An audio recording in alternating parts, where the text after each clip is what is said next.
Chapter: Escape. When Kenneth left the house to find his sister, the sun was still just breaking through the thick clouds. Having circled the village of Little Haven, Kenneth's voice was beginning to give out. "Esme! Esme!" She wasn't even in their place under the big oak that stands in the middle of the wheat field near the house. Desperate, he sat under the oak tree for several hours until it began to drizzle. He turned around to the sound of wet footsteps behind him and saw Esme. Kenneth was angry, but his sister's shabby appearance immediately softened his tone. "Where have you been? I was looking all over for you." "Sorry, I didn't mean to." "Come on, the hurricane's coming." Kenneth took his sister's hand and led her toward the house. "Oh, you're all wet. What happened?" "Oh, I was attacked by a monster." "A monster?" "I ran away from it and got lost." "Well, now Mom and Dad will think that we ran away." "I'm sorry."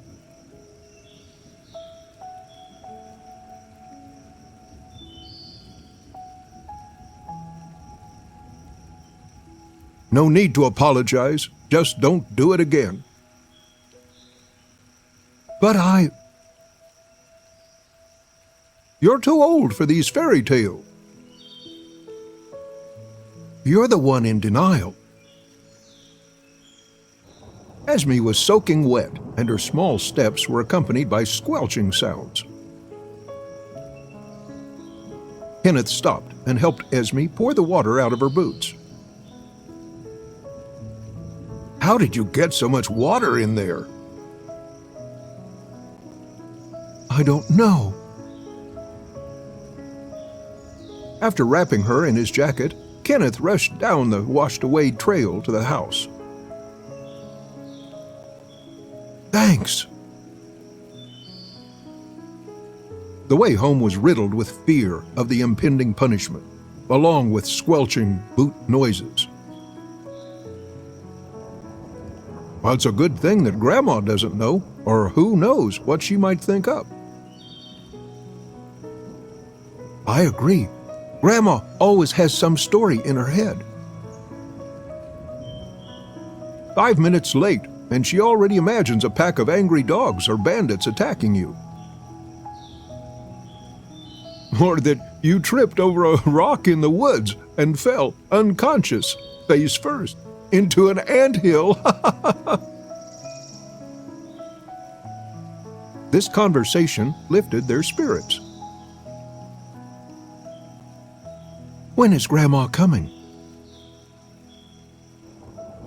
"I don't know. Probably whenever she and Dad make up." "Oh, I miss Grandma."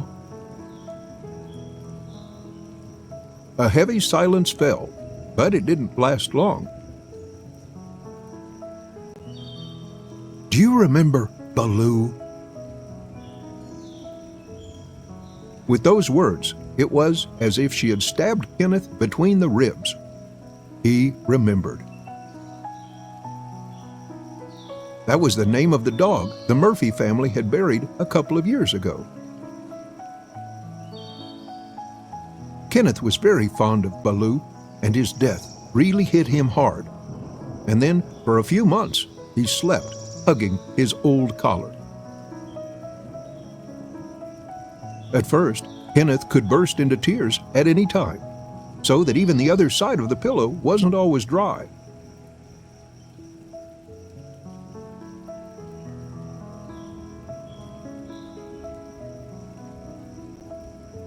"Well, of course I remember." Will you give me his collar? It's just hanging on your backpack. No, and don't you dare touch it. At that moment, they had almost reached the plot, surrounded by a fence, looking fairly battered after all the years.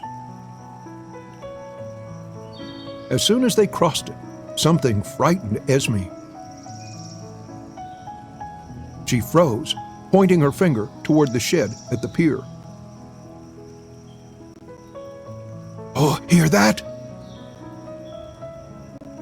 What? There's a monster! Let's go home, or we'll get in trouble. As if she had heard something, Esme began to make a whining sound. Oh, it's going to be okay. Come on. But he will come at night.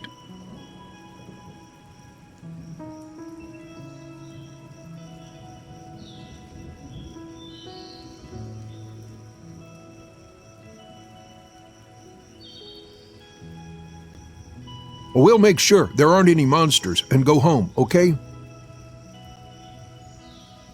Okay. Kenneth took her hand and they went to the pier. Esme clutched Kenneth's hand, squeezing his palm. Even on the way to the shed, Esme was trying to look behind the half-open doors, which were moaning on the rusted hinges. In the half-light, it made tense even Kenneth. After approaching the shed, Kenneth opened the door in one motion, propped it with a stone, and then, with a bold gesture, invited Esme to come in. Oh, I'm scared. Thunder rumbled. Oh, did you see that? Someone was there. Nobody's here. Come on. Why do you say that when you saw him yourself? You were looking right at him. Well, I saw, like, it must have been some kind of a shadow, like yours. Kenneth took control of the situation. He was fooling around. He went inside with swagger, demonstrating the absence of monster, although he doubted it himself. Not a soul. But the door was open. Oh, it's always open. Dad must have been in here recently. We'll close the door. Before Esme could answer, Kenneth took her in his arm and carried her out of the shed, knocking out the stone that held the door on the way. And then, for Esme's peace of mind, he slid back the loosened latch. Esme pressed herself against Kenneth's shoulder and whispered in his ear. Are you sure he won't come out? Kenneth played along. Of course. Have you seen how big the lock is? Esme had calmed down, but later added very quietly under her breath. I hope it's not too cold in there for him. On the doorstep, Kenneth met Mom and Dad. They were solemnly showing out a stranger in a formal outfit. As soon as he approached, the adults' conversation stopped. Go up to your room, honey. I'll be right there. Satisfied that they had escaped punishment, Kenneth and Esme hurried up the stairs to their room. In the room, there was a glass of milk and a plate of pancakes on the table waiting for them. Kenneth took the wet jacket off Esme, rubbed her hair with a thin blanket, and sat her down at the table. Here, you should eat. Oh, thank you. They're quite cold, though. Do you want me to go downstairs and warm them up? Oh, no, they're delicious. Thanks. Don't go down there. Sit with me. Kenneth was afraid of his parents' reaction to their escape. But everything was still quiet. Well, let's hang the wet dress up to dry. Oh, thanks. Now go to bed. Kenneth covered his sister with a blanket and lay down on his bed. They were both staring blankly at the ceiling until Esme said, "Oh, I wish the monster was gone." "Oh, it's going to be okay. You need to sleep." "All right." Esme curled up into a ball and turned to the wall.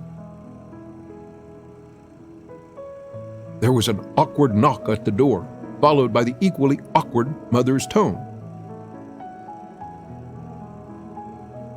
"Are you okay?" Kenneth looked at Esme. She was almost sleeping. "Yep." Behind his mother, he heard Father's quiet voice from downstairs.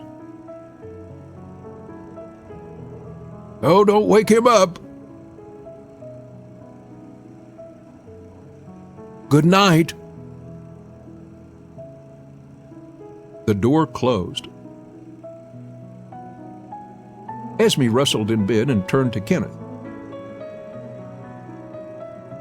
"Why didn't they scold us?" I don't know." It seemed that Esme had fallen asleep. He heard his parents talking softly downstairs. Then he heard cabinet doors opening and a kind of softly tinkling. It became more quiet. Kenneth was sleepy. He overheard the room door creaking. Kenneth pretended to be asleep. A beam of light spilled onto his bed from the half-open door. A moment later, the door closed gently. Kenneth fell asleep. Thunder rumbled. As Kenneth opened his eyes a little, he flinched to the wall out of fright as he saw Esme's shadow in front of him in the light of the lightning flash. She was sitting on the bed, terrified, with her knees pressed to her chest. The door to the room was open. Kenneth ran to her and knelt beside her. "What's the matter? Are you afraid of the thunder?" "Oh, there was a monster looking for something." Kenneth was confused, feeling helpless because of his sister's behavior. Usually, stories about the monster didn't go this far. "Well, what was the monster looking for?" "Oh, for me, of course, but I hid like this." She demonstrated, covering her eyes with her palms. "Even being this close, he didn't see me. What a stupid fool. Searched through the nightstands, the closet, under the bed, as if I could fit in there." "You want me to call Mom and Dad?" "Oh, no, don't." Kenneth noticed a puddle on the sheet under Esme and read shame in her eyes. Pretending there was nothing there, he moved her to his bed. "Why didn't you call the parents?" "Oh, I was scared. You and I are already in trouble." "And what happened next?" "Oh, at some point, he leaned over you as if he wanted to bite off half of your face with his big, toothy jaws. Or to kiss you, ha ha." "Yes?" "Well, I didn't see. He attacked me differently." So your monster wants to give me a kiss, but attacks you?" "I wonder what new notes are you going to add to your diary about the monster?" Esme became upset. Kenneth gave up. He just sat there for a while, waiting for what came next.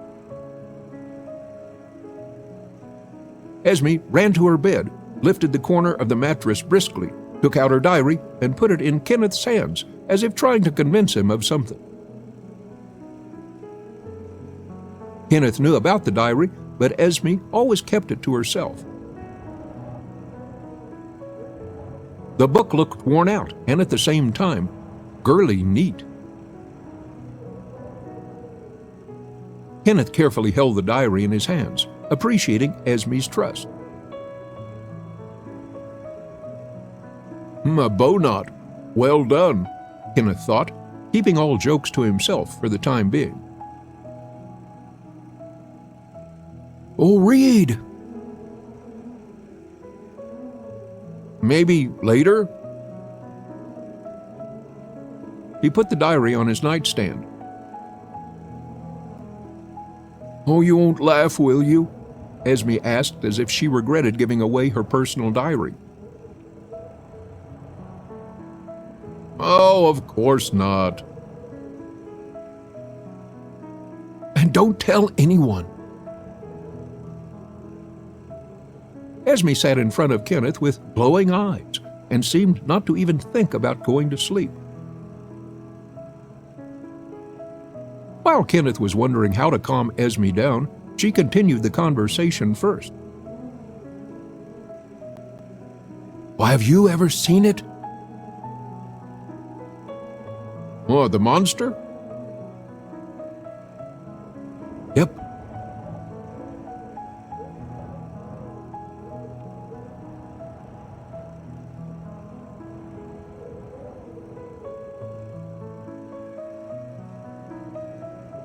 "Well, I haven't seen it." "And if you had, would you tell anyone?" I don't know." "Why?" "Well, probably because no one would believe me." "Oh, that's stupid. How come?" "Why doesn't anyone believe me? I really did see it."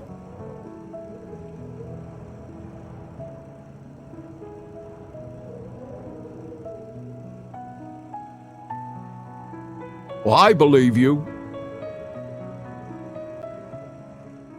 Chapter: Murphy's. Kenneth fell asleep from exhaustion while sitting on the floor, but a few minutes later was awoken by Esme. "Oh, it's not true!" Kenneth was tired of Esme's antics and was getting angry with her. "Oh, what's not true?"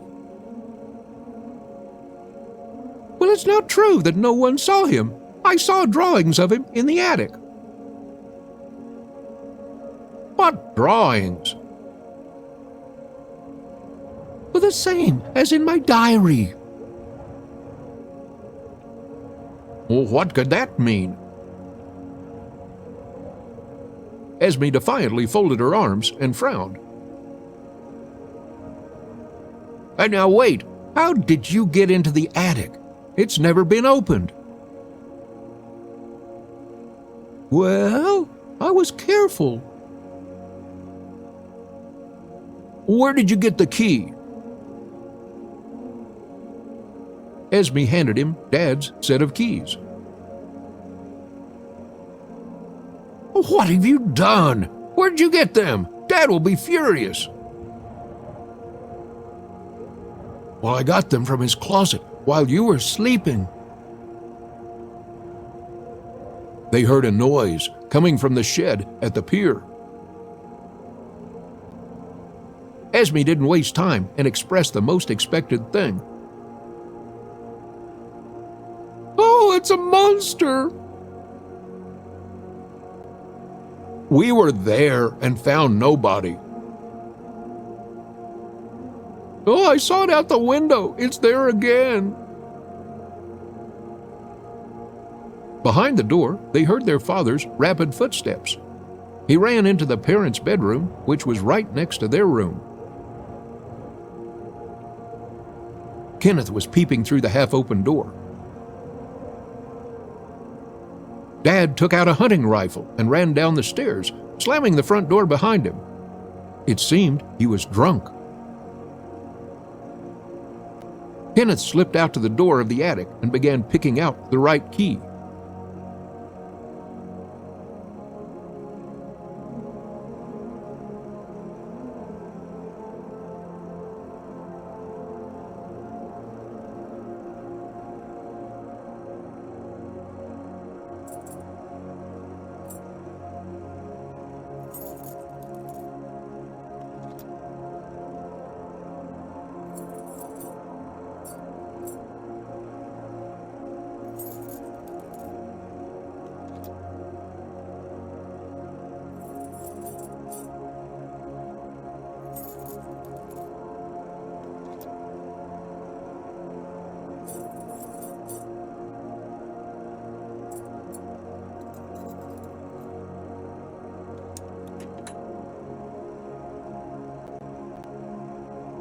Thunder rumbled. Kenneth unlocked the door to the attic. "Oh, where were the keys?" "Oh, in the box." "Oh, where exactly?" "Oh, please, hurry! Dad's coming!" Without waiting for an answer, Kenneth ran into the parents' bedroom, put the keys under one of the tables, and ran back to his room. Mother's voice came from downstairs. "Son, come down, please." Kenneth went downstairs. Mom was sitting in a chair near the TV, broadcasting generic white noise. Judging by the bags under her eyes, he hadn't slept in a while. "Mom, is everything okay?" Mom looked devastated. She could hardly smile. "I wanted to ask you the same thing." "You're such a good boy." Kenneth was embarrassed. "Come to me." It seemed Mother wanted to say something but couldn't get the words out, so she hugged Kenneth tightly instead, like a rag doll. The front door swung open. Kenneth took a few steps back. Father came in the living room with the rifle over his shoulder, holding a blood-stained carcass of a fox by the tail. "Well, I finally managed to catch this beast. It's been running from me for ages." Dad threw the carcass on the floor in front of Brenda and Kenneth. Kenneth noticed that the fox was still moving, but he didn't show it. Baloo used to hunt them down. Father went to the fridge, took out a beer bottle, and took a couple of sips. Oh, he was a great dog. He could cling to the throat and not let go till the end. Stop it. Right, Kenneth?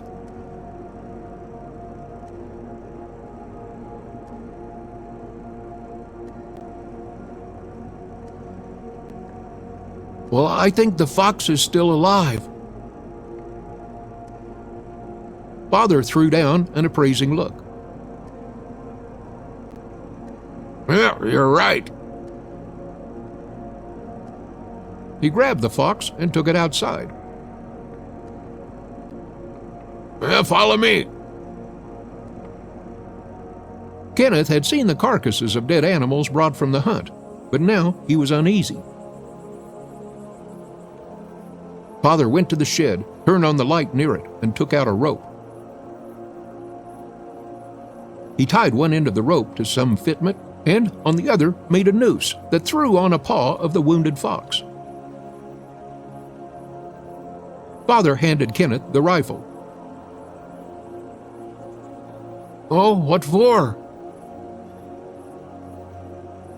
Well, someone has to do it.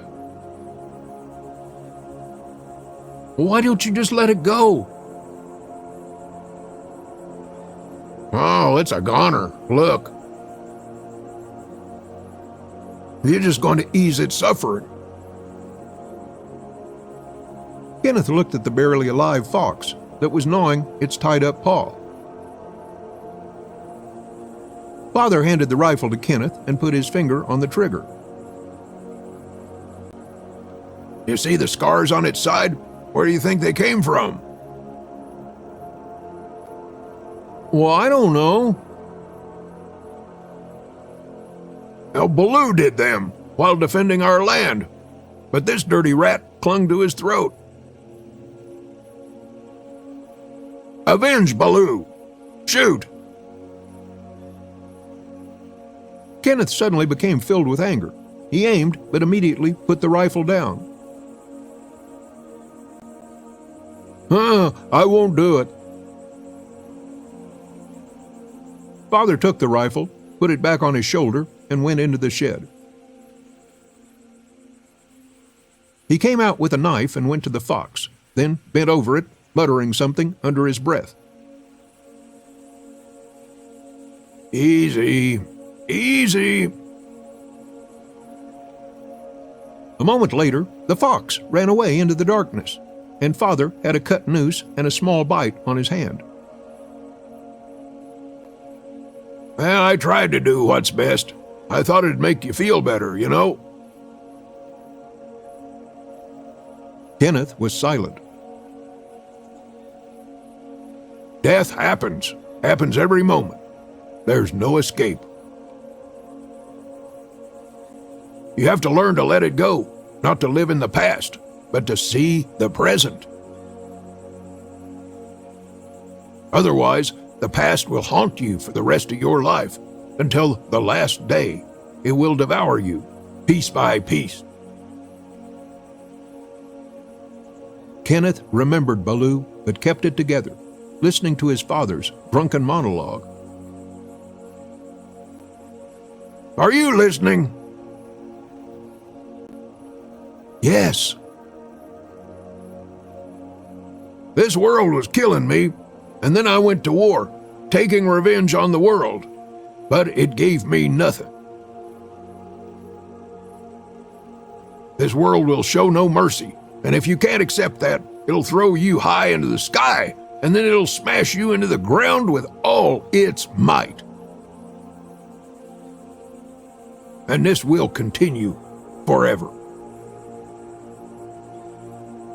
I lost my best friend in the war when I came back. My mother, your grandma, died a couple of years later. How? She got under the press for clothes drying. Kenneth was impressed and depressed at the same time. He didn't know what to say, but he felt the need to try to keep the conversation going. Is it true that this fox killed Baloo? No, I'm sorry. Well then, why did you tell me that? I could have killed an innocent animal. Well, I thought it'd make you feel better. Let go of the past and all. About Baloo, you seem to have forgotten, even though it's happened recently. He had a huge tumor in his belly. He just couldn't bear it. So we had to put him down. Go inside. This was Kenneth's first sincere conversation with his father. Kenneth went to his room.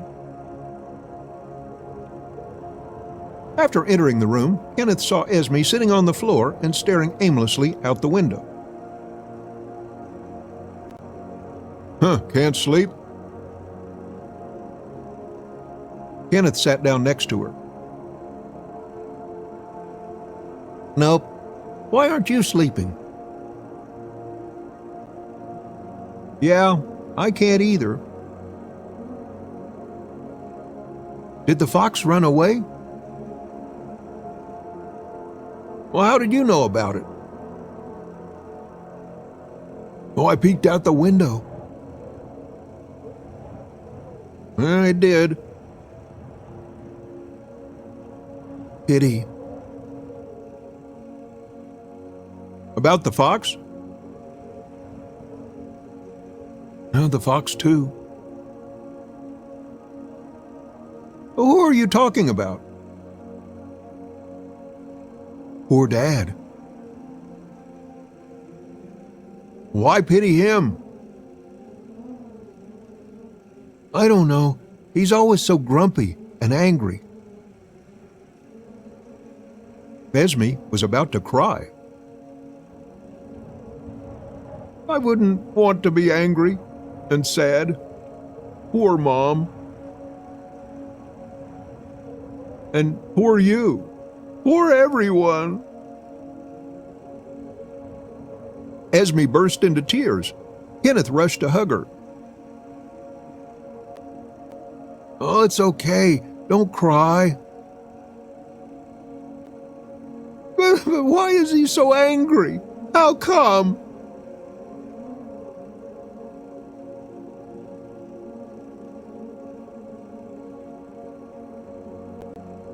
Oh, well, maybe something made him that way. Maybe. I want to sleep, but I can't. Stupid day. Well, let's play. I have a riddle for you. If you can't guess, you'll try to sleep again. Oh, sure. But if I guess, I'll ask you a riddle too. What if I don't guess? Esme's brow furrowed, showing a complex thinking process. Nothing. Oh, I don't know. Deal. Why do lions eat raw meat? Oh, it's easy. They have paws. They can't cook anything. Oh, you've heard this riddle before.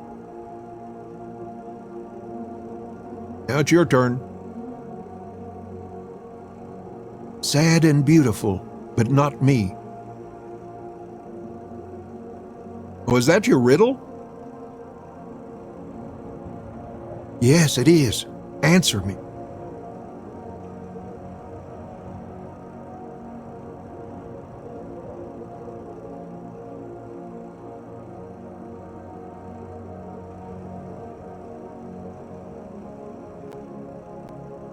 Is it Mom? Yes. How did you know? That's an easy riddle. I guess. Esme yawned and stretched herself. Kenneth approached his bed and spread the blanket. "Oh, go to bed. It's late." "What about you?" "I'll guard the house for Monster." Kenneth waited for Esme to fall asleep and carefully left the room, closing the door behind him. Chapter Graham. Kenneth peeked into his parents' open room. There was no one inside. He heard that someone was cleaning the first floor after the beaten predator's visit. Kenneth decided to go to the attic to finally deal with the monster issue. As soon as Kenneth opened the door, thick darkness embraced him. He couldn't see anything in front of him, so he left the door opened. He began to go up the stairs, hearing a treacherous creak under each step. As he was getting higher, the door slammed shut under its weight, taking the last beam of light. Kenneth froze in the middle. He stumbled a few times upon all the forgotten things of the Murphy family while trying to find some kind of switch. He felt a cord hanging from the ceiling and pulled it without thinking. And he was right. It was the switch of a light bulb. Not very bright, though. Esme had told him about other people's monster drawings in the attic, but he didn't pay much attention to it until today. After looking through some stuff, Kenneth noticed an old military box in the corner. After moving a heavy lid, Kenneth found a pile of things: photographs, military uniform, some papers. The first thing he took was a photo of his father in a uniform.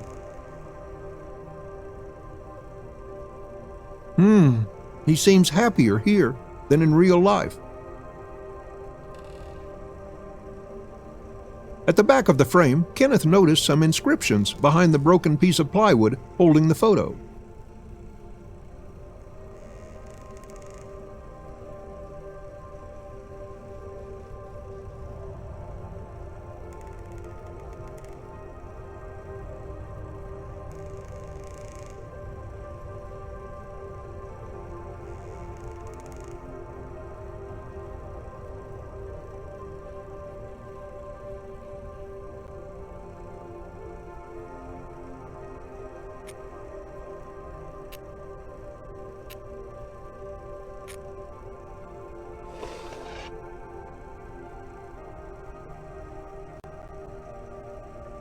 He took out the photo and saw a message to his father. To my dear childhood friend, Graham Murphy, from a desk mate and a comrade in arms, Philip Hall. Together till the end. Under this photo, he saw another one in the drawer, a class photo. There was a silhouette drawn on it, very similar to the way Esme drew the monster. Well, Esme wasn't lying. I don't think she did it. In the photo, his father stood next to his comrade from the last photo. Kenneth recognized him by his hair. The monster was scratched with a black pen on top of some teacher. The last thing Kenneth noticed was a dusty notebook. It's my father's notebook. As Kenneth was flipping through the notebook, he saw nothing except a dialogue in the margins. You need to tell someone about this. I can't. I'll get kicked out. If you don't do it, I will. Don't! Please! I'll figure something out. Bram's school years, the 1930s. Bram, you don't want to upset your mother, do you? Your mom is a wonderful woman who works several jobs for you. What if she finds out you have trouble studying? Don't worry, it doesn't hurt anymore, does it?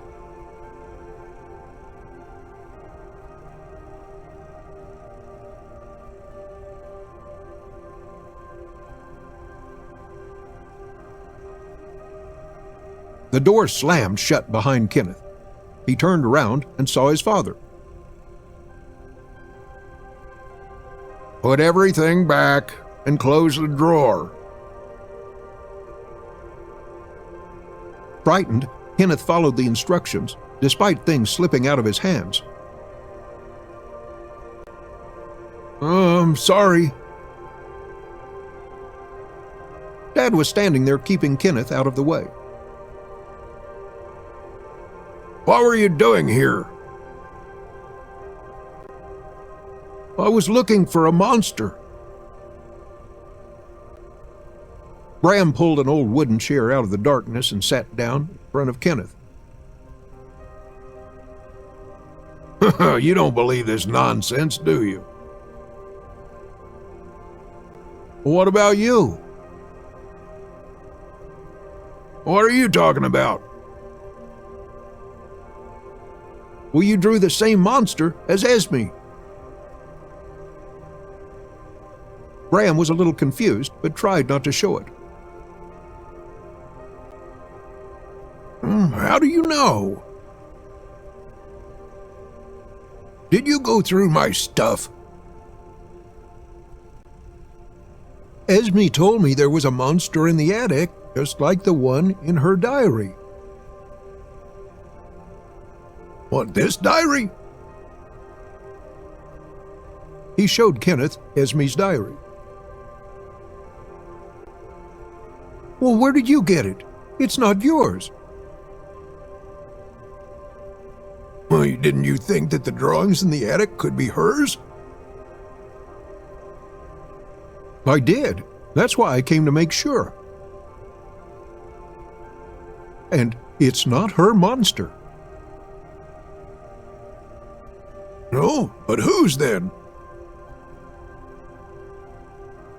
It's yours. Bram looked away. What do you mean? Esme wasn't lying. Bram froze. Bram showed no emotion, but he moved, letting Kenneth know that he could leave if he wanted. Well, what are you going to do now? Well, I'll apologize to Esme that I didn't trust her. Bram gave a surprised grimace of incomprehension. And you should do the same. Well, I have no idea what you're talking about. Where are you going? To my room. Esme's been talking about the monster all day. Kenneth was angry because everything that happened to him seemed unfair. She felt sorry for you. For what? You've been so sullen and angry. Bram peered up. No one believed her, and you knew but kept quiet. You drew the same thing. Bram handed Kenneth Esme's diary.